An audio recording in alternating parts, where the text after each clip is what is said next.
In number 4, we are asking you what is the total number of atoms in 0.20 grams of potassium phosphide.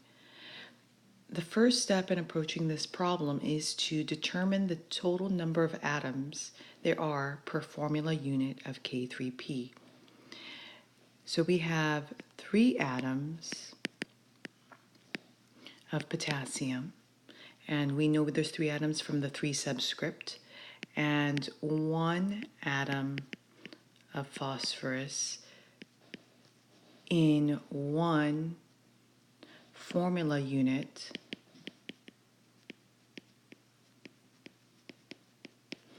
of potassium phosphide. Formula unit refers to ionic compounds.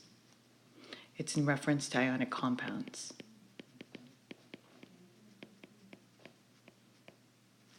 We can write this as a conversion factor and state that there are 4 atoms total of K and P per 1 formula unit of K3P. And this is a conversion factor that we're going to be using later. Let's go ahead and list our steps in approaching this problem. We're going to start off with our grams of potassium phosphide, and from grams we're going to go to moles of potassium phosphide. And from moles of potassium phosphide we're going to get to formula units.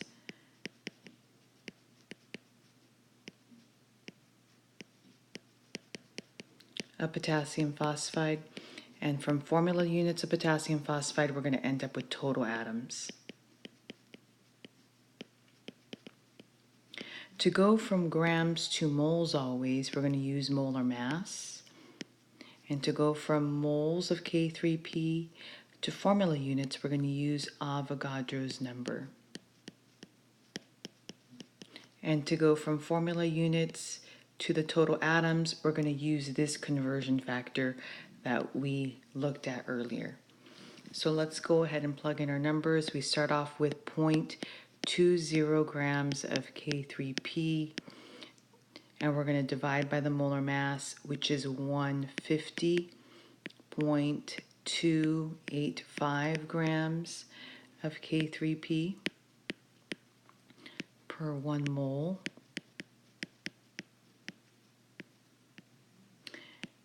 And after we convert to moles, we're going to multiply by Avogadro's number. 1 mole of K3P is to Avogadro's number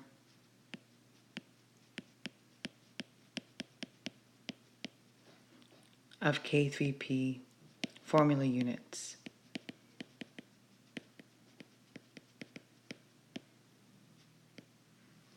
And we know that in 1 formula unit,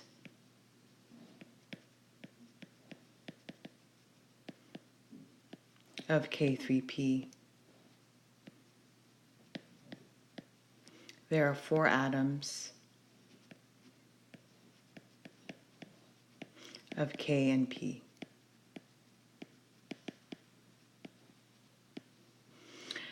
Okay, so formula units cancels out, moles of K3P cancels out, grams of K3P cancels out, and our answer is 3.2 times 10 to the 21st atoms of K and P. So there's a total of 3.2 times 10 to the 21st atoms, total atoms, in 1 formula unit of K3P, and that's the answer. In the next question, we are asked to find the mass in milligrams of 1 atom of aluminum.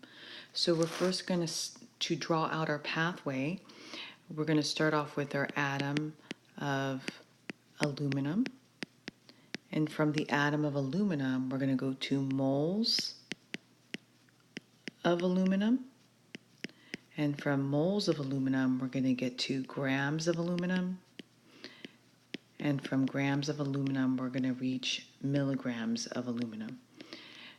To go from atoms of aluminum to moles of aluminum, we're going to use Avogadro's number. To go from moles to grams, we're going to use the molar mass of aluminum. And to go from grams to milligrams, we know that there's 10 to the negative 3 grams for every 1 milligram. So let's go ahead and plug in our numbers here.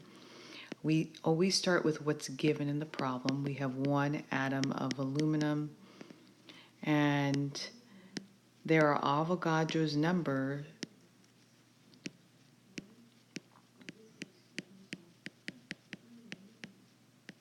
of aluminum atoms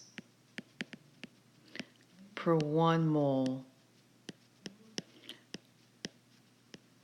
of aluminum atoms.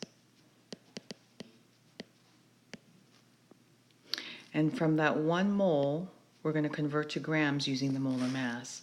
So for every 1 mole of aluminum atoms, we have 26.982 grams of aluminum. And we get that from the periodic table. And we can lastly convert this to milligrams because we know that there's 10 to the negative 3 grams of aluminum for every 1 milligram of aluminum. And so this equals 4 times 10 to the negative 20 milligrams of aluminum. Okay, in problem number 6, we are asked to calculate the number of atoms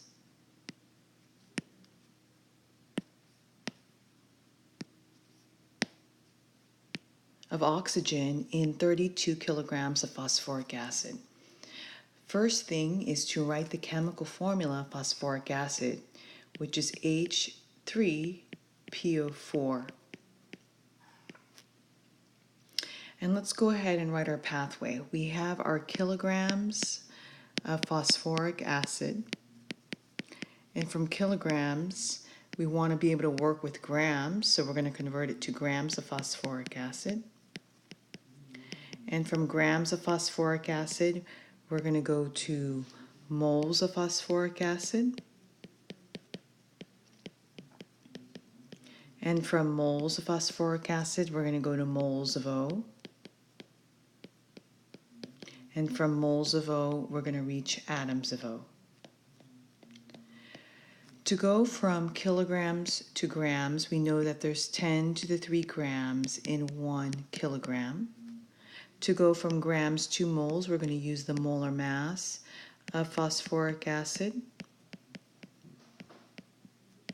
And to go from moles of phosphoric acid to moles of O, we know that in 1 mole of phosphoric acid, there are 4 moles of O. And that's a conversion factor, so you can reverse that. And to go from moles to atoms, we're going to use Avogadro's number.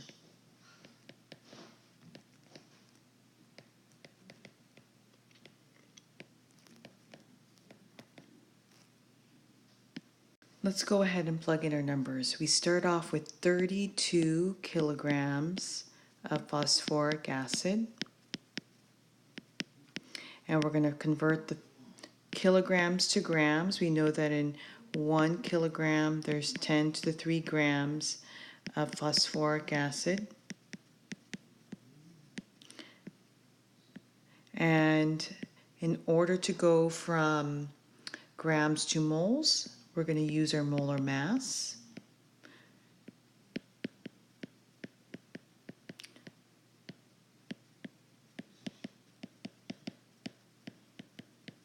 And then to go from moles of phosphoric acid to moles of O, we know that there's 1 mole of 1 mole of phosphoric acid. There are 4 moles of O. And to go from moles to atoms, we know that in 1 mole of O, there are Avogadro's number of O atoms. So if we solve this, we end up with to 2 sig fig 7.9 times 10 to the 26 oxygen